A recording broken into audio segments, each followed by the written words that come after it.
Hey everybody, it's Matt. Wrestling with Whiskey is back. Another big, extra big episode this week of Straight Shooting, the show where I send my friends whiskey and make them drink it on camera.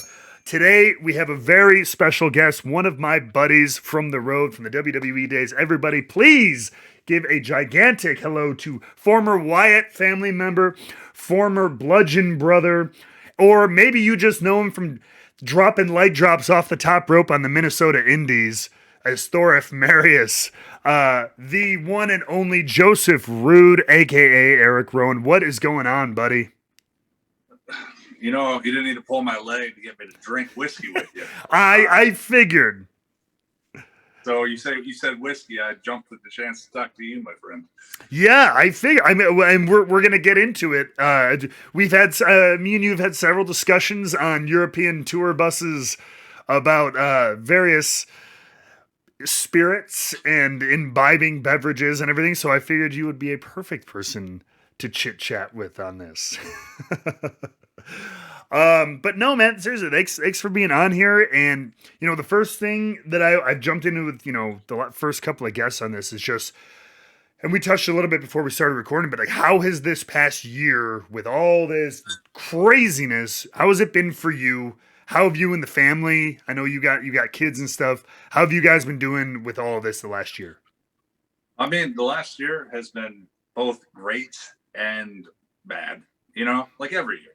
And it's just been crazy because like we were on the road for so long, just going and going and going, and then when you're forced off that road, it's like, wait, I get to spend time with my family, and and then other opportunities come outside of wrestling, and it's just things happen and that you would never expect to happen, that you hope would happen, and then other things happen that you expect would never happen, and they're terrible. And it's just been ups and downs, and I think with everybody this year, it's just been ups and downs, man. Yeah, I think I can very much relate to that. I've told a lot of people, I'm like, I feel like any other time, any other year, with what happened with WWE and everything like that for both you and me, like, I expect that to happen almost. You know what I mean? And like, let people come and go. Like, I'm totally fine with that. But it's this year, or last year rather, it was like getting dropped out of a plane into quicksand. It's not like nor any other year. I feel like people like me and you could have hit the ground running. There's conventions, there's bookings, there's all kinds of stuff going all the time in the wrestling world. But you kind of got thrown in when there was nothing going on, so you were forced to find those other things. Yeah, I think it's funny. It's just like and it like you said, it's expected, but like I think they spent so much time trying to sign different people to longer term deals, and they had just signed all these people to longer term deals to let all these people go after they kind of dismissed all other plans except for that company. Even if it wasn't the COVID environment, it kind of would make it harder to just go out and land on your feet if you had said no to other companies to say yes to this company. So in that hindsight too, it's a shock. But then during a pandemic, it's even more of a shock, and it's hard to get your footing. Luckily, unexpected things happen for everybody. I mean, here you are doing a show on whiskey. Absolutely, man. You gotta find your stuff. What about you? What are some of these things that you have found? It was funny, actually. Maybe like 2 or 3 months before I got my release, right, like this was around February-ish. I actually went and got headshots done to try to do some acting. I met with an agency in LA, which I'm now signed with, 33 and West. And I wanted to pursue that, even though it was really hard with WWE because we don't get a lot of time off. In order to get something approved to do, you kind of have to do it on your off days. And not many things shoot day player roles where you can say, yes, I need to be there that Wednesday. It's like, no, we need you this week on Thursday. We need you, this day. Or, if let's say I get cast in something and then the funding goes out, but they give me a call back and you guys back and say, do you still want to be a part of this? Oh yeah. Okay. Well, we need you next Tuesday. So like those kind of things need to fall apart. So it'd be hard, especially when we're wrestlers, we're not SAG. So even if we get booked to a, you know, an audition, not many people are going to want to take you if you're, or listen to you if you're not a SAG member Yeah. or, you know, part of a union.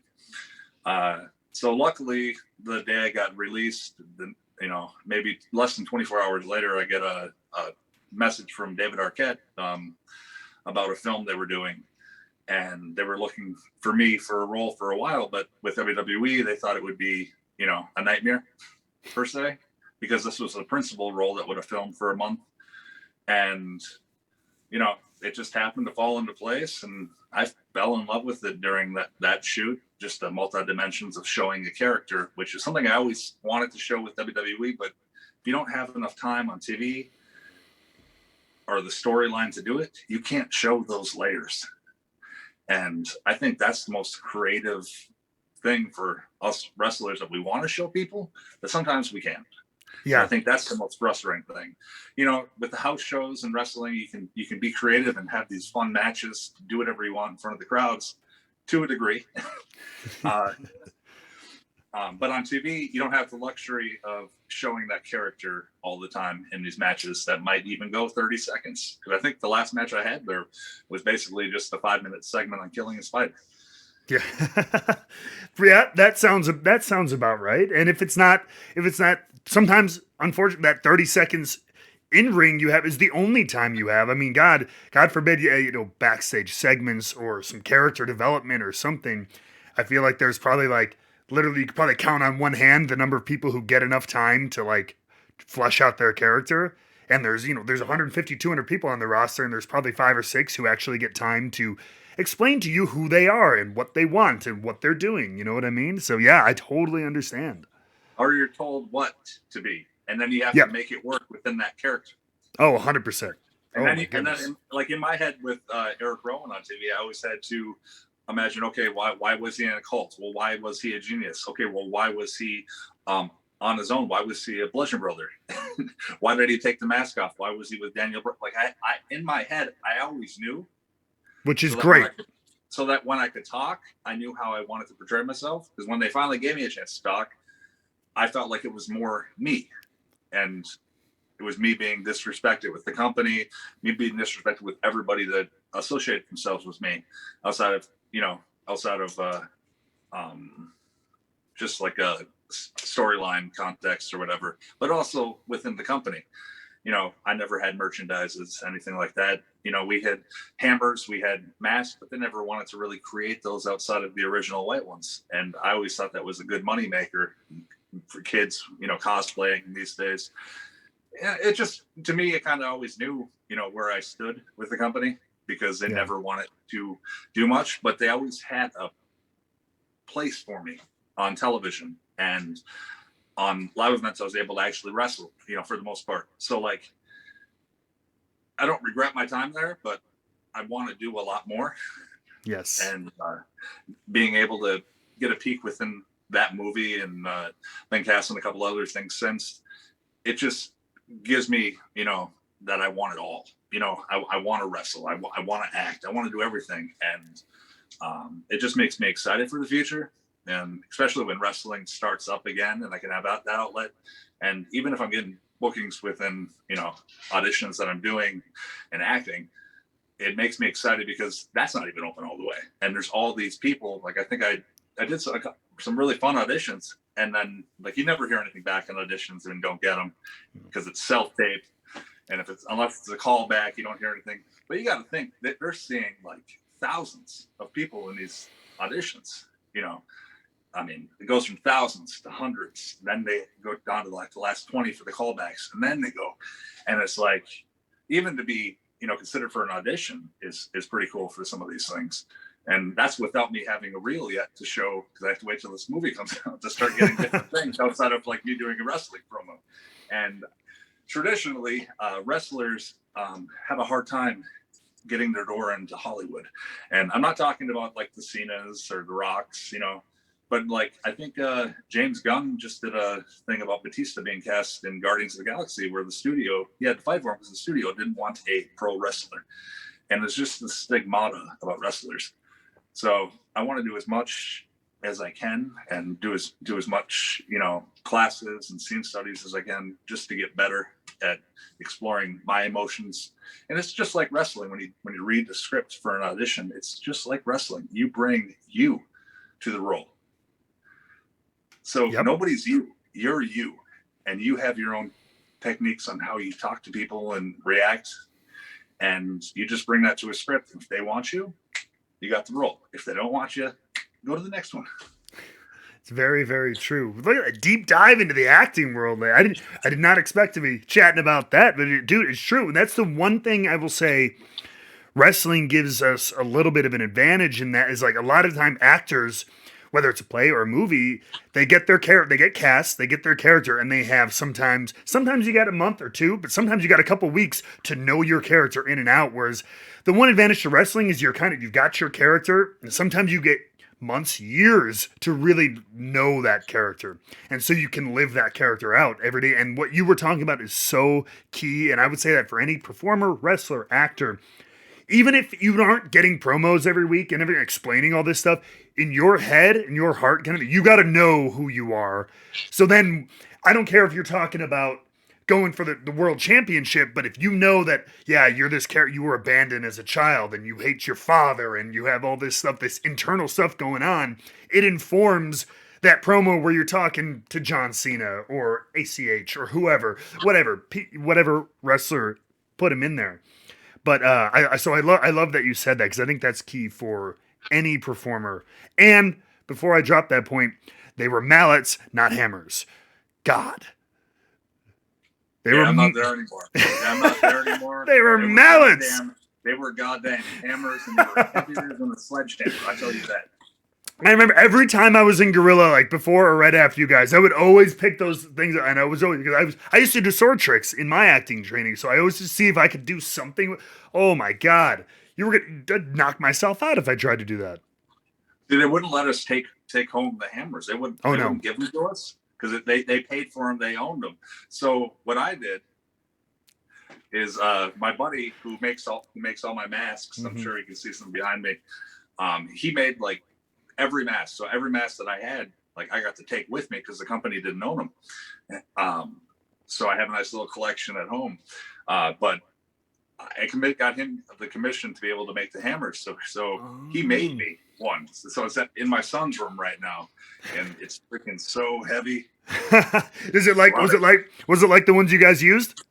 It's exactly the same. That's awesome. He made it the exact same way. Perfect. I love that. Well, on that note, let's dive into the first drink. Bring up your first sample. I've got to actually confirm what order yours in. Yes, okay, I do have it in the right order. So here, let me steal off my address. Yes. Show the box. Okay. Which one yeah. am I starting with? So I think they should be labeled ABC.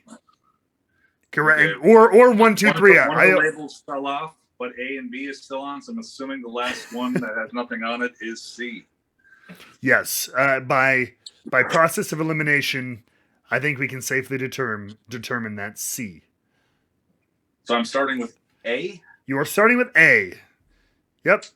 You could just pour a little bit into a glass, give it a sniff. Oh, look at you. Look, is that a...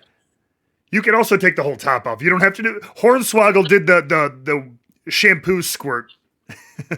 I just did the shampoo squirt. Is that one of those like mini beer glasses? I've seen those. Yes, we have a little flight. So I took all the beautiful. Out. So and yeah, from the smell of A, it reminds me of a Irish whiskey. Okay.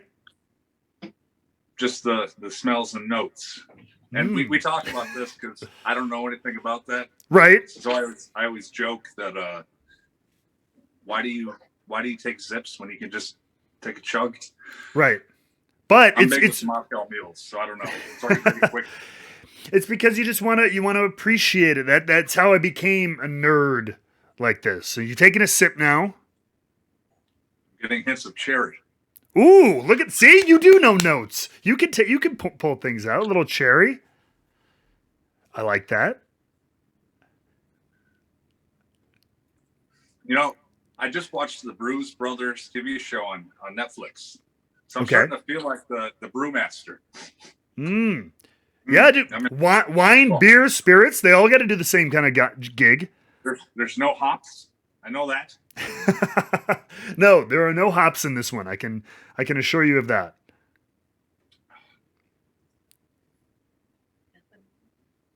I mean, gasoline. It's very strong. It's a high alcohol content. This one, so I'm getting hints of cherry and high alcohol content. High alcohol content. Interesting. Okay. Good to know. I mean, so initial, I mean, just like, dislike, It goes neutral. down smooth for Okay. being very alcoholic. All right.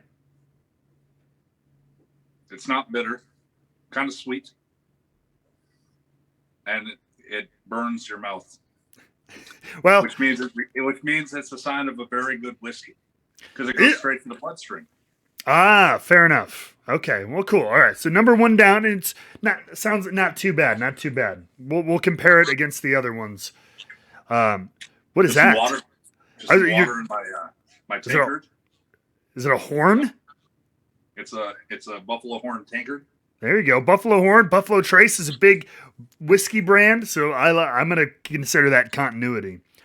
But so speaking of, we'll talk about booze a little bit. We'll talk about like the tours and stuff. So for you, typically, if you're having a drink or whatever on a night off at home, or you're going out to the like, what are you going to? Are you going to a cocktail? Are you going to whiskey? Are you going to wine? What's your deal? Since I knew this was a whiskey thing, you notice this bottle. I don't know if you can tell what it is. This Yes, is tequila. indeed. Yes. And Did Seamus hook you up with that? no, he always said he was going to hook me up with it, and he never did. Now that's smooth. There you go. Okay. I don't even need to describe it. But but my drink of choice is any kind of Irish whiskey mixed with some diet ginger beer or a diet ginger ale and a squirt of lime in it. Little Irish mule. Sometimes in the fall, I'll mix it the same way, but just with a little bit of apple cider and Ooh. cinnamon. That sounds good. And that's kind of my specialty. You're a mixologist over here. It's a very good meal. I don't know exactly what it's called. I just call it the apple cider meal. Yeah, that sounds. Wait, will you put in the apple cider instead of the lime juice? You still add a little bit of lime juice. Okay. But you add a shot of whiskey and a shot of apple cider. Okay. And You know what? From Minnesota, we have a lot of apple orchards in the fall, so it's Yes. a good fall drink.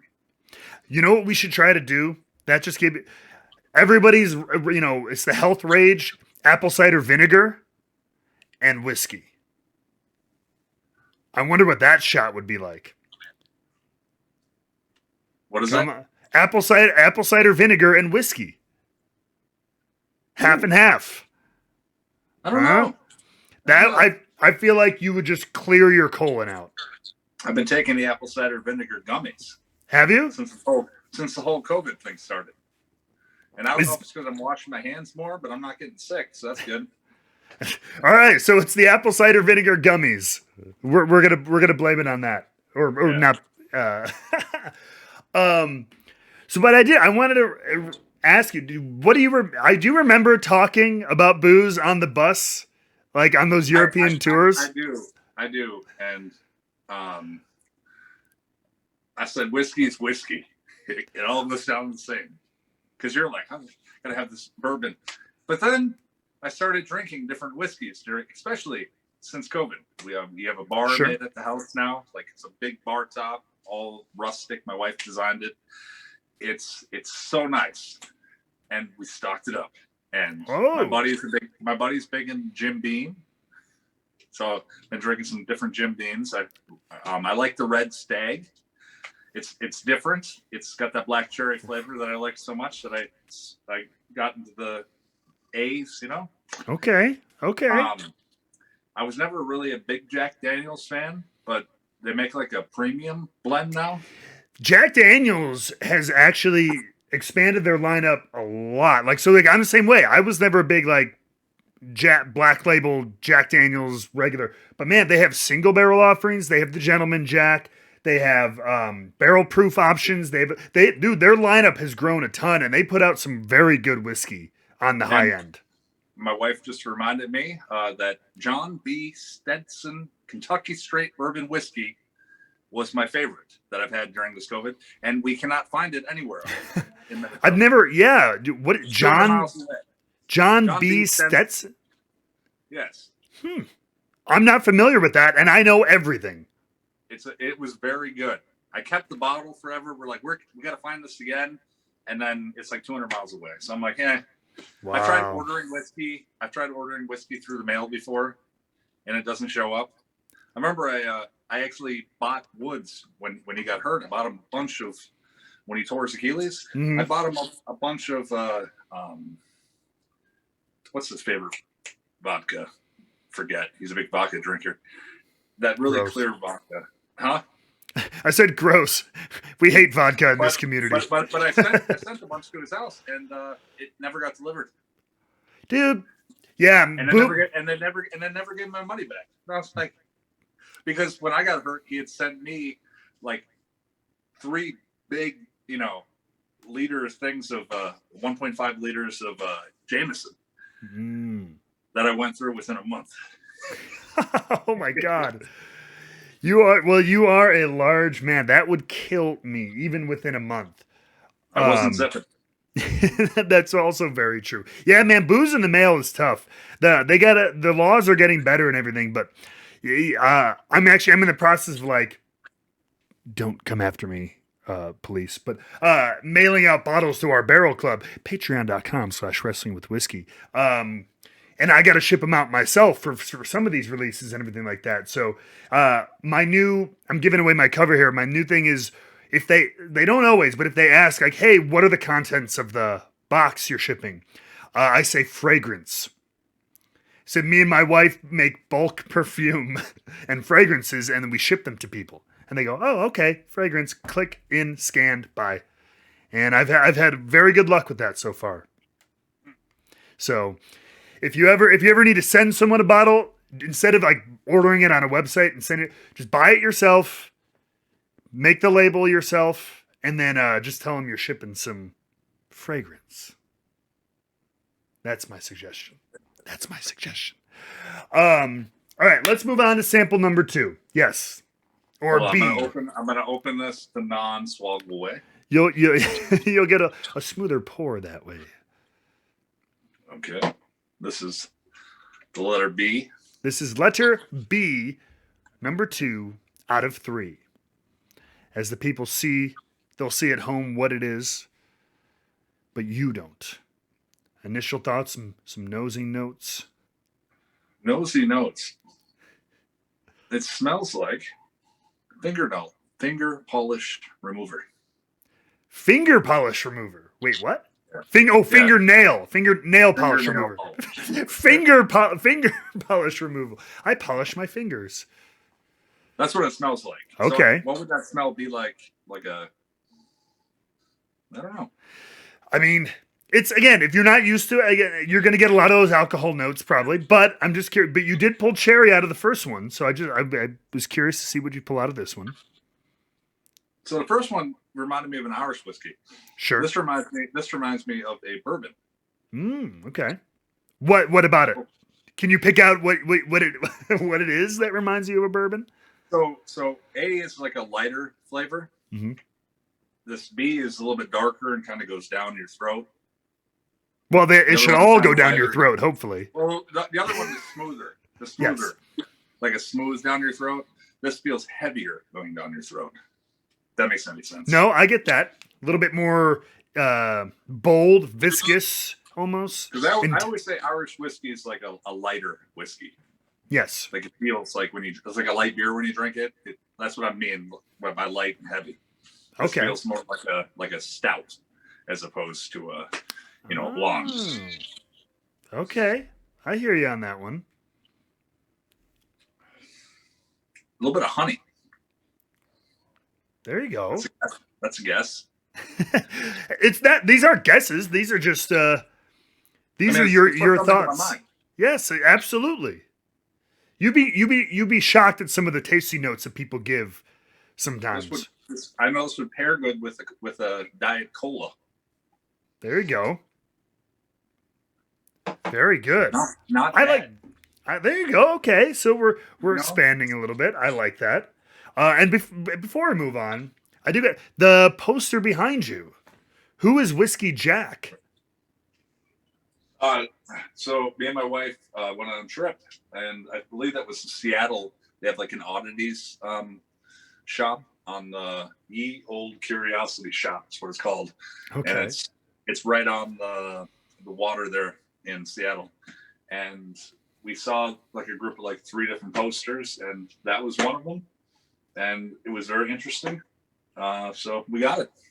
Hell yeah. It's whiskey Jack, and then on the sides it's like different things like booze, sauce, juice, rot gut, moonshine, grog, nip, I got. top, broth, hard stuff, toddy, nightcap, elixir, hooch. I Let's gotta have a get that snort. thing, man. Let's have another snort of the bee. Like it's just different slang for drinking. Dude, Drinking whiskey. that's cool. It's a cool book. For those who are listening on the audio, it's cool, like skull, almost like gothy kind of poster with a bunch of booze writing on it. That would be like perfect for our home because I'm the booze guy. Whiskey. Shaw loves like the black and white gothic like paintings and stuff like that. She's very into that kind of motif and like vibe. So like that would be like perfect in our house. I'll have to keep next time I go to Seattle. I will have to And I keep that. didn't plan this at all for this whiskey show. Just happened to be. Happenstance, it shows up in the background. That is just what we call fate, ladies and gentlemen. Before we get on to our final one, I would be remiss in this whole thing if we didn't talk about our mutual friend, our very close buddy, John Huber, the former Luke Harper, Brody Lee. Um, I mean, first, no interview BS aside, man. Like, I mean, he was a great friend of yours. He's a great friend of mine. How are you doing with it? I mean, as good as you can. I mean, you're always reminded of something, man, and something that either brings a tear to your eye or a smile to your face. I mean, he touched so many people's lives forever, and such a short amount of time. And I'm just grateful that I got to share a part of my life with him, and vice versa. He allowed me to share a part of his life with me. But yeah, man, he's gonna be missed for a long time, Yeah, for the no, rest of my that's life, for sure. hands down. It's hard to find many people who had, like you said, had such a positive impact in such a time. I'm universally too. You know what I mean? Like one of those people who just universally like was enjoyed by everyone. Didn't rub anyone like the wrong way. I don't know anybody who had a beef with him, who had a problem with him, and um, reflected in his family and stuff too, and Amanda and the kids. But um, I know he was a Tito's. He was a big Tito's drinker. He would always brag about his Tito's in the shaker cup that he would have. But he did like I posted about it too. I remember him also when we were living in Orlando. Said he would sometimes sneak Knob Creek into Disney World to because it would make Space Mountain way better. And that's what actually that was before I was really really into bourbon. And so like when I started drinking, I was like, John would talk about Knob Creek. I'm gonna start, and I started with Knob Creek. Was like a Knob Creek single barrel was like my first thing that I trained myself to sip on. And it was in part because he would talk about taking Knob Creek and riding Space Mountain, baby. I had a lot of that Knob Creek the last couple of months, not knowing what it was, and it wasn't too good. You didn't like Well, I'd always have it straight up the last couple of months. So like maybe I was supposed to mix it with something. I don't know. I don't mix it with anything. Was it just the regular Knob Creek 100 proof? I think so. Yeah. Okay, that's a Jim Beam product. The Jim Beam Black is good too. Jim Beam Black is good. I actually just found a dusty Jim Beam Black, pseudo dusty, in New York. I was in there for an appearance, and I found one in the liquor shop on the top shelf that actually had an age. It said 8 years on it, which Jim Beam took that off of Jim Beam Black like almost 10 years ago. So like Did you have that. to have help? Did you have to have help to get it up? I know you're a little shorter than me. Really? That's your joke? I tried. Calling the 6'4" guy? I mean, yes, you're taller than me, but hot damn. No, Anyway. I was going through a lot of pictures. Oh boy. The last few months, and one of them I found was the one time we tagged together at a live event. Oh, yes. Wait, by the way, that wasn't one time. That was like a very brief, but it was like it was a couple loops. It was because it was a couple loops. It was one or two loops. I had this mask I tried out where I just took the picture, but I couldn't see out of it because the eyes were glowing red. Yes, yes. I had my scarf. I was just like staring at you, and it was speaking of John because it was a series of matches with me and you because you guys had split versus John and Dillinger, right? Okay, yeah. That was the house show match for like 2, maybe 3 weeks or something like that. Or I think, but I remember it was so random because like they would always have random matches like that, and it didn't really mean anything. But regardless, like the social media people would take pictures backstage just to be like, hey, here at WWE Poughkeepsie, this is happening, right? But for whatever reason, I remember that particular photo got traction on the dirt sheets, and everyone started talking about like new tag team debuting on live events and everything. Like, I was like, I'm game, but I don't know how we're gonna make that one make sense. Oh yeah. You gotta love the Dirts running with all that stuff, whatever they want. Right. But coming back, I did want to ask, just for my own curiosity. So, for John's tribute show at AEW, how did that end up coming about? Did you hit them up? Did they reach out to you? Who kind of put that together? They reached out to me like last minute, like a couple days before, and obviously, yes, whatever you need, I want to be there because it was a proper tribute, and I knew his, Mando was going to be there, and I knew his kids were going to be there, and I just needed to be around people that knew and loved him, like like I did. And there's like no funerals, and like I needed closure. And if I wasn't invited, it would have sucked. I would have watched at home, but like just to be a part of that, and it was emotional as hell the whole day. Like I didn't even know how I even got out to go up there, but I wanted to say goodbye, in front of the people that all loved him, and everyone at home.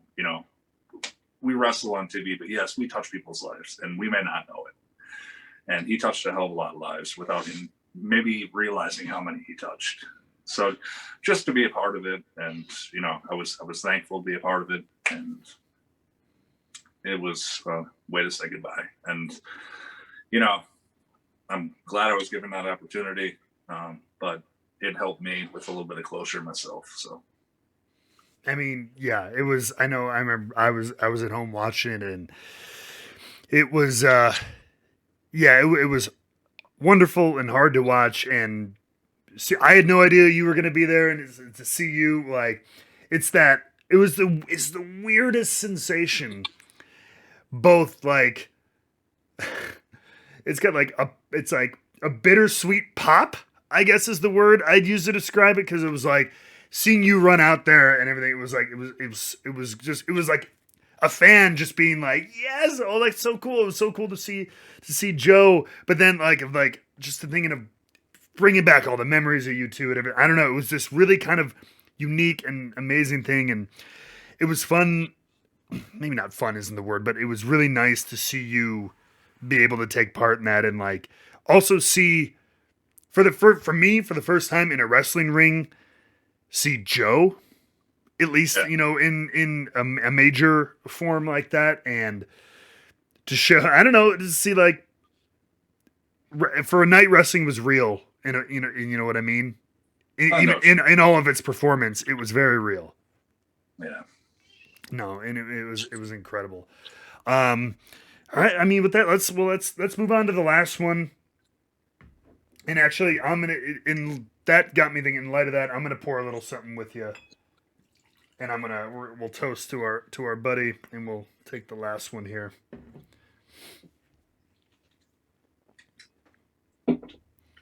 So, cheers, my friend, to John and to all our friends out there, and we miss you, buddy.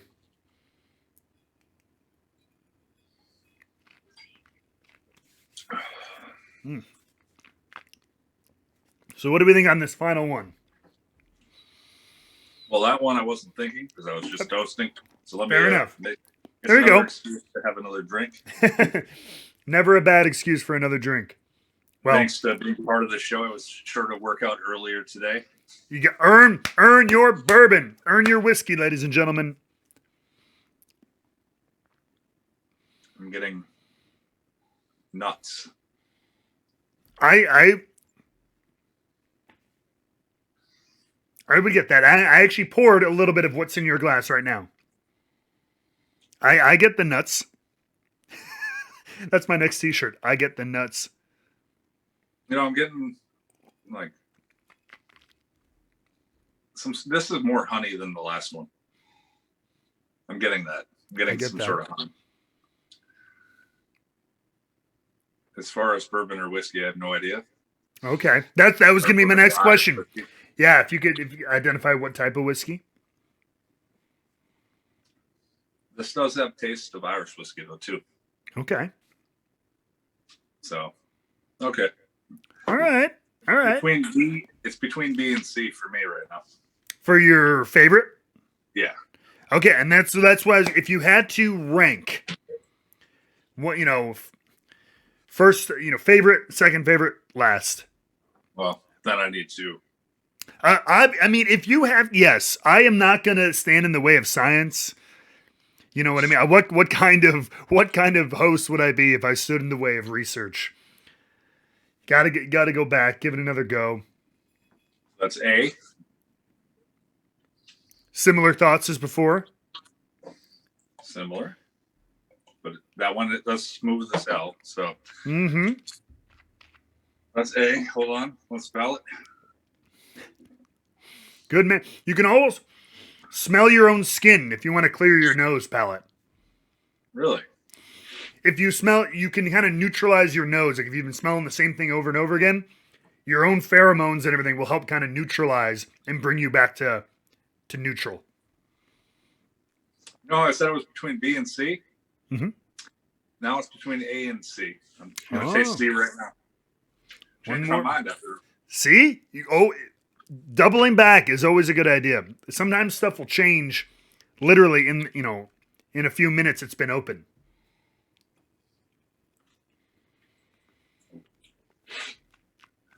Hell yeah, good sniff. Quality sniff. And once more to see.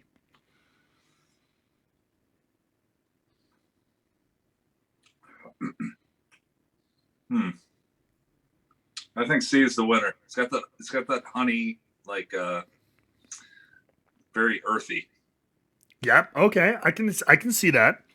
So order from favorite to least favorite would be C, A, B. B. Cab. We got a big cab. Okay. Good to know. Interesting. All right. So C, A, B. So I'll go through and say what they are. People on YouTube have been watching, so they know what's up. I have been playing a little bit of a game with you. I try to pick a theme for each of the guests. So for you, because I know we had talked a little bit about different things, and like I said, a lot of it was on tour in Europe and everything. So my theme with you was like whiskey around the world. Mm-hmm. So we went to all different places to get the whiskeys that you tried today. So we'll start with whiskey A. Your second favorite was actually a Japanese whiskey. It is called Nika from the Barrel. This was the Whiskey Advocate Whiskey of the Year 2019. It is so Japanese whiskey is very similar to Scotch in its production. It's barley. It's malted barley for the most part. So a lot of the time, it'll be very similar to Scotches, somewhat similar to Irish whiskey in its preparation and everything like that. This is barrel, I believe a barrel strength. So this is the highest of all three as far as proof. This is 51.4% ABV. So Wow. it's 102.8 proof. So yeah, which isn't crazy strong for like whiskey, but for a Japanese whiskey, that's pretty high. So that's about $50-$60 a bottle, and is not crazy hard to find, but sometimes is. So Japanese whiskey was number one, or A. Then B, your least favorite, we came back to America, and you were actually dead on. It is a bourbon, and I don't even have the bottle because it's kind of rare and kind of expensive. And I had a media sample left, so that's all. I give you my last of my media sample, and what it is, it's Woodford Reserve Very Fine Rare Bourbon. That's the But that's I feel like I need to save this. Like, how long will this last in this really cheap plastic bottle? as long as you keep it in as long as it's not sitting in the sun, you'll be all right. All right, put it in the bar. Yeah. Save that. It's rare and expensive. So I mean, it's there. It was the Woodford Reserve's limited edition this year. It contains.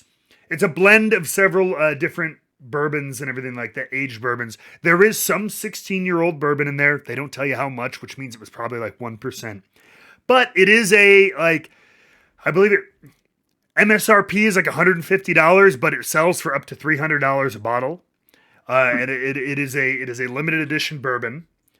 But you being generally an Irish whiskey fan, it doesn't surprise me that it kind of fell by the side. And which brings me to your favorite, the final, and letter C, was indeed an Irish whiskey. And if I don't know if you've heard of this, Glendalough is their name. That Glendalough Pot Still Irish Whiskey, and they've been around a little while, but I did a chat with their founder, and they're doing some really cool things. Now they have some really old, like, stock of whiskey that they bought from other distilleries, like 17-year-old, 20-year-old, right? Everybody does that. But their own kind of stuff that they're making themselves is this pot still stuff, and they're doing a cool thing. This isn't a plug, I swear, I just think it's cool, called the Single Oak Project, where they attach these hang tags to here, and they're one of the few Irish whiskeys actually using Irish oak in the barrels. Huh. Most of the time, both Scotch and Irish whiskey use only like wine barrels, like sherry barrels, or like bourbon barrels from America, secondary barrels. But they are actually using, for not all of it, part of the maturation. They have a forest nearby the distillery, they're chopping them down, they're using that wood, and then they're replanting them. So for every bottle you buy or whatever, you can tell you what tree it came from. Like, this is like tree number 4. And they're in the process of like constantly replanting the trees. And they're the only, I believe, Irish whiskey distillery using authentic Irish oak in part of their maturation process. What is the company called? Glendalough. So Glendalough. Hello, this is a message for the founder of Glendalough. Your whiskey won, and I approve. If you need a spokesperson, please send 3 or 4 bottles to the house of me, and I will give you some advertising. Donald O'Gallagher lives in Chicago. One of the founders from Ireland has moved to Chicago like last year. So I've been in touch with him. I will reach out. I'll make this happen. Tell him I love the whiskey. I will make sure I will tag him when this post goes live. I will let him know. Absolutely. He will love it because I had a great chat with him. I think I've impressed you. I was wrong about the Japanese whiskey, but at least I was right about the Irish whiskey. You picked out that number 2 was a bourbon. You said it reminded you of a bourbon. So yes, you have very much, your palate, your nose has impressed me. I drank a lot of whiskey the last year. Quarantine has done that to us. I can bank that on my quarantine diet. Hell yeah, absolutely. Well, it's paid off for sure. All right. Well, no, that's awesome. So, if you don't mind, we've got like 4 or 5 questions from our Patreon community. Again, patreon.com/wrestling with whiskey. It's part of our single barrel club and our kind of limited access club. Um, I didn't and know you were a tequila fan. what's that? I didn't know you were a tequila Oh, fan. that's right. You mentioned that before we went live. Yeah. Thought I said Patron. Rowan, Mr. Ruud, Mr. Rowan here doesn't even know what Patreon was. So when I was explaining it, he thought I was talking about tequila. So that's our social media savvy friend right there. All right. Well, the first one comes from one of our users, screen name Almighty Scorpion. They said, "Hello, Erik. I loved your work in the WWE. For a few months in the company, as you are now, you were wearing metal band shirts to the ring. What did it take to get the company to let you and later John to wear those shirts? And what band do you tend to listen to more than others?" It didn't take anything. They didn't notice me. They didn't notice what I was wearing. So I just kept wearing them. I think one show I actually wore Duff's Brooklyn t-shirt, which is one of my favorite metal bars in Brooklyn. And they had no idea. And I think one of the matches came up, and for one of the match profiles, they actually had a Duff's Brooklyn shirt on me. And it wasn't until later on that they caught on. So when you would see my shirts in the pre-match, this guy versus this guy, it would just be a plain black shirt. They would edit out my shirt. Oh. Oh, yeah. I don't think I noticed that at first. Did they really? Yes. And I remember one time I tried to get Ailstorm to be in the 2K20 as my t-shirt. They were going to sign over the rights to their shirts to be in the video game. Free promotion, cross promotion to make me look cooler as a character, but they just went with the black shirt instead. They're so touchy about that. Yeah, and when John came back, actually, this will answer the other question. I said, wear an Amonamar shirt because they're the best band ever. So, yes, they're always number one on my list for music to listen to. Amonamar. Swedish heavy metal, but more importantly, Viking metal from Sweden. Hell yeah, Viking metal from Sweden. Well, you know what? Different kinds of metal, like Ailstorm, is a pirate metal band. Absolutely, there's all kinds of like themed rock. I've noticed. There's folk metal, like Korpiklani from Finland. Learn something new every day. Like, that's crazy. I'd never heard of that. And I don't know if you were on the tours with me where I would leave the shows early. I'd go on first or second. I remember we did a tour of, I think it was a bunch of different European countries, but we stopped in Finland, Sweden, and then Norway. But we spent the night in Finland and Sweden. So I was on first or second. I would leave. When we were in Finland, I went and saw Winter Sun perform a concert. And then the next night, I went and saw Battle Beast perform a concert in Sweden. It was just fun. And none of the boys wanted to go with me. Dude, I remember we were in Costa Rica. Didn't you and Victor go to a show? Me, Victor, and Dolph went to a Monomar show up there. There you go. Yeah, I remember you doing that a lot. Absolutely. The best shows are overseas. It's just the ambience. I remember I saw Ingested in in some town in I think it was Austria. Okay. And I think it was Vienna. And it was me and Dolph. And we caught like the last 3 songs of a band called Ingested in an old World War II bunker, which was a bar that was like way down. And it was just like death metal, like just pulsing. And we're just like, yeah, we get there right at close. We get one drink and then the bar closed. But yeah, it was a good time. That's cool. No, you're right. There is something about just the events and stuff overseas. There's a cool vibe over there. Yeah. One thing I'm glad I did was got to, explore some of the nightlife and concerts and stuff because I'm a big music fan. I know a lot of the guys like to go out and like they go shopping and like to go see like different sites and all that. Like I enjoy that, but I also like my sleep during the day, especially after those flights.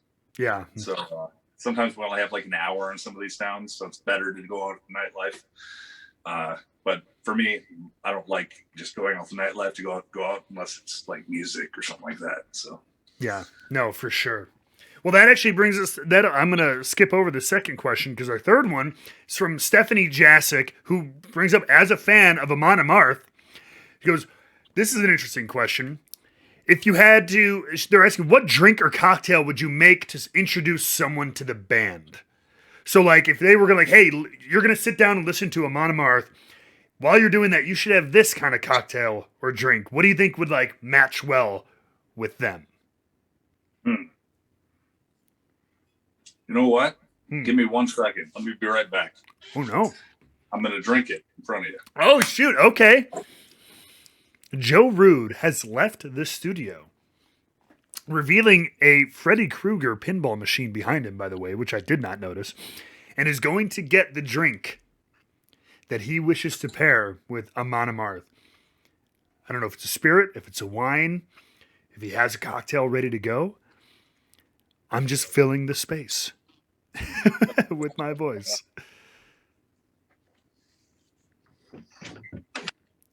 All right, folks, I'm back. He is back. So that's the perfect question. I actually did couple music videos with Monomarth while in WWE, which I never asked permission with WWE for. I just did it on my own, my days off. We had this conversation earlier. But if I was going to answer that question, when I was there, they introduced me to this little product called Undenberg. It's a bitter. It's actually a little bit of a cocktail, but it's supposed to help you with digestion. And it's sold like on Amazon. You know, you can get packs of like, 80 of these in the mail. So Undenberg, it's like you have it, you're not supposed to get a hangover, but it's got a little alcohol content in it. You keep the caps. They're actually sponsored. Monomarth is sponsored by Undenberg. Oh, really? So of course I had to buy some because I had my first one with them. So here's Undenberg. Cheers. Undenberg.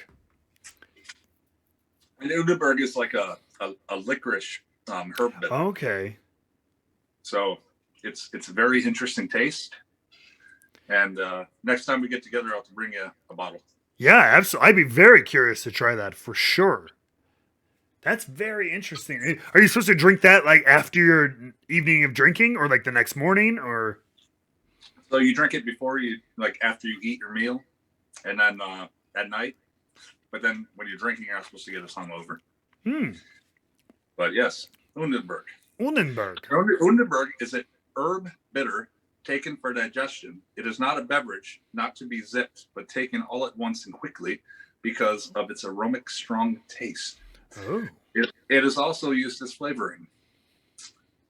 Very interesting.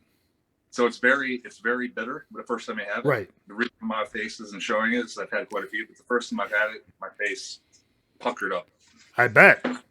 So I hope that answered your question. Yes, I think that's a fascinating answer to that question. That's outstanding. Moving right along, Rusty Gluzing wants to know, would you ever be willing to shave the beard, or has it become a part of who you are as a wrestler and it'll never come off?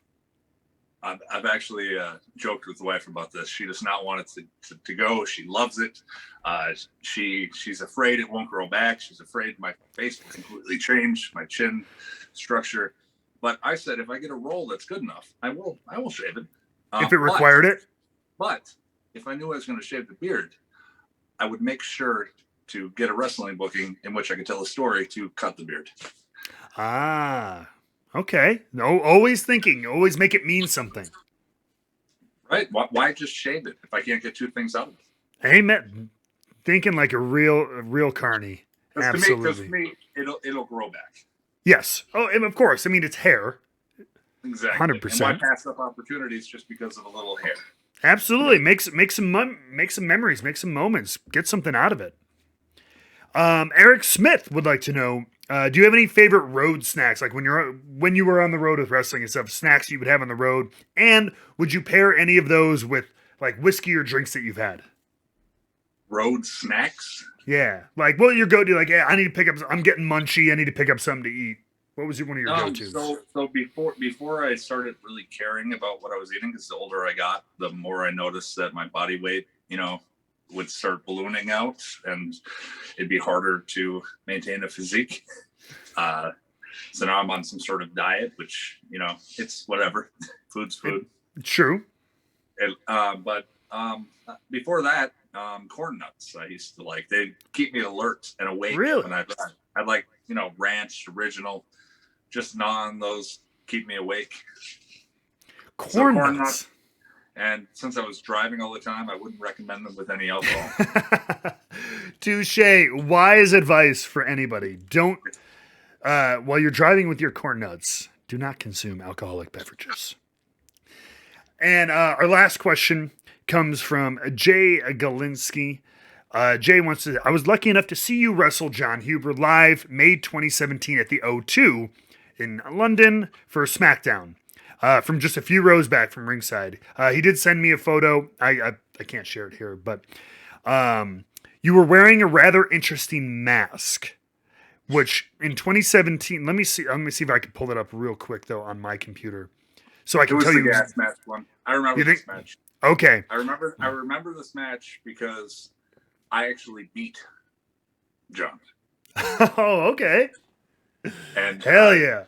And I remember that match because we got in trouble for not letting it breathe when it was only like a 4 or 5 minute match before a pay-per-view.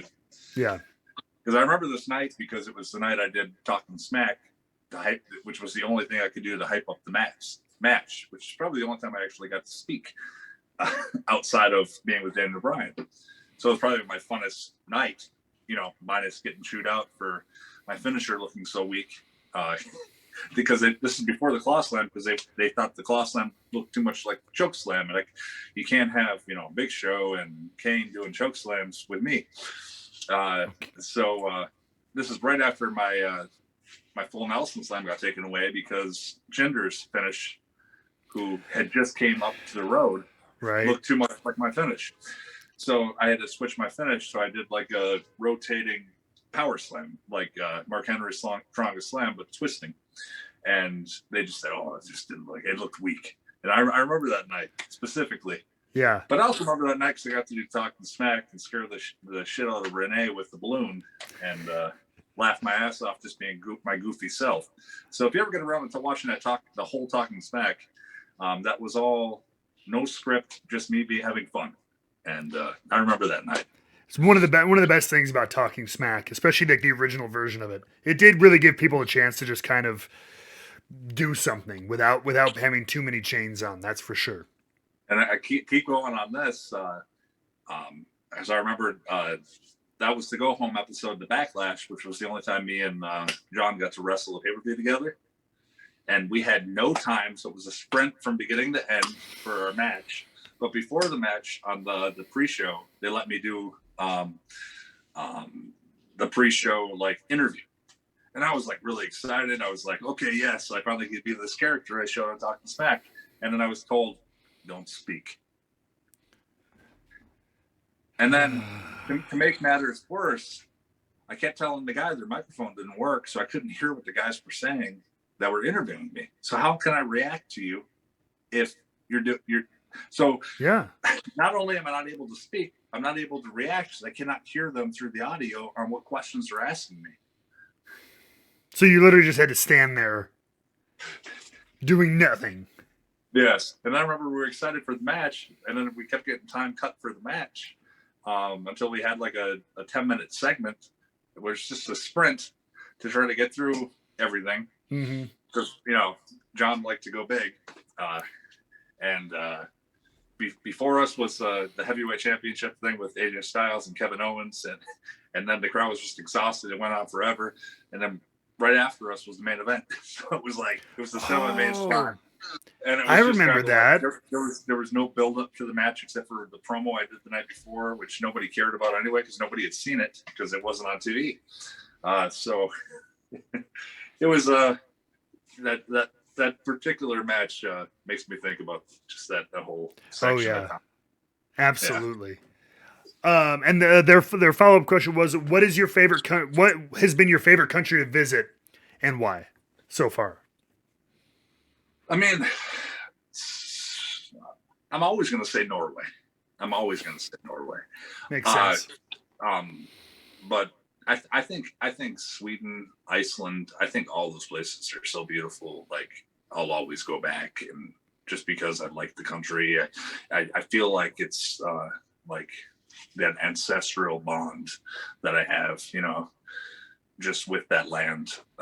There's something special about it, and I feel this connection to it. So whenever I go, I just take a moment to just appreciate everything. I was honored to be part of the WWE's first and ever show in Norway.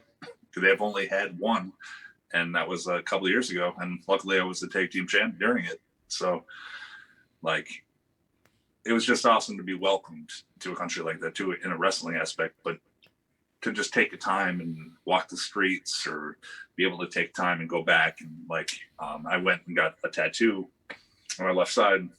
Between injuries before I came back to be with Daniel, and went to Bergen to a tattoo artist, but then make a trip to go to Gudvagen and ride the fjords and the trains and go through the country and go on hikes. And it's just a very beautiful land to me, and means a lot. If you can't tell by all the tattoos I have and all the Nordic traditions that, are kind of embedded into my skin, it means a lot to me personally. So yes, anything Scandinavian or Iceland and it's a shame I can't go to Iceland right now until I get vaccinated, because I would love to go see the volcanoes, but just what it is. Yeah, no, all those are absolutely beautiful, and when you have that kind of familial connection too, it just it heightens the beauty that's already there. So yeah, I hear you. And it was the one time I got to go up there. It was absolutely gorgeous. And did you have a favorite country? my favorite country is Japan. It always has been. Tokyo, outside of Chicago, my hometown, because it's home. Tokyo is my favorite city on earth. There's a magic there it's like this mix of new and old and everything like that. I love the Japanese culture. So yeah, that's been number one for me for forever. Try being the only American living there for 3 months. I bet that must have been fun. I was a young boy in the dojo. It's lots of fun. I bet. I mean, they usually beat the crap out of the young boys in the dojo, but you were probably too big to get backdropped 100 times. No, but they like to wear me down by making me do 100 bumps before each show, doing all this different training techniques, or where they wouldn't teach me any shoot fighting, but they would do 3-minute rounds where you're in the ring for 9 minutes, and every 3 minutes a fresh guy comes in. No punches, no kicks, just get the guy to tap out or submit. Jeez. It's a lot of fun. Luckily, I outweighed a lot of the guys. And a lot of the guys I was training with weren't technically savvy, so I was able to. I was only choked out once, which I was embarrassed about, but I rebounded really quick and made somebody else choke out, so I was happy. There you go, man. Joe Ruud, the young boy, the Japanese destroyer. I love it. I was lean back then, very lean. Were you? Same height? It's like 2007. I think I weighed 245 to 260. I was a lean kid. There you go, beefcake, Rowan. I went from 320 of 50-inch waist, just fat, to going on a constant diet. I remember back then, and I kept dieting till it was too much. And working out in the dojo and doing all that stuff probably. Oh yeah. Took a lot of. Oh yeah, big time. Big time. Well, Joe, dude, brother, thank you so much for being here. This is a lot of fun. I love getting to share whiskey with my brothers and everything like that. Before we go, let's give them the old podcast cliche. How can people get in touch with you? How can people find you on this big, beautiful, globe-wide internet space? And tell them what you're doing. Well, I don't have a Patron. Okay. I do have the typical Instagram at Erik Redbeard. I have the typical Twitter at Erik Redbeard. Pro wrestling tees. I have some old shirts, which if you want them, you can go to them. Erik Redbeard's the shop. If you want cameos, that's a thing, right? Hell yeah. Just look under Joe Ruud, Ruud. But he doesn't talk. if you're interested in booking me for any appearances wrestling related, you can book me through josephrude06@gmail.com, and somebody will help put you in contact with somebody to make that happen. Otherwise, that's it. Hell yeah. And if you're in need of me for my acting services, contact my agent Jacqueline Butcher at 33 and West. Boom. There you go. You want some devilishly intelligent but beastly figure in your movies. One last plug: if you're a lovely whiskey company that wants a spokesperson that knows a thing or two about whiskey, especially Irish whiskey, wink, then I'm here. Oh, and you. Get a hold of my good friend Matthew here, and we'll take care of this for us. Yes, we're willing to do things together too. If you want some of that little back and forth, that repartee, whiskey companies, you heard it here first. Well, that'll wrap up this episode of Straight Shooting. Thank you, everybody, for joining us once again. Remember to always expand your mind, trying things from around the world, trying things you've never had before, and always, always, always be wrestling with whiskey. We will see you on the next one.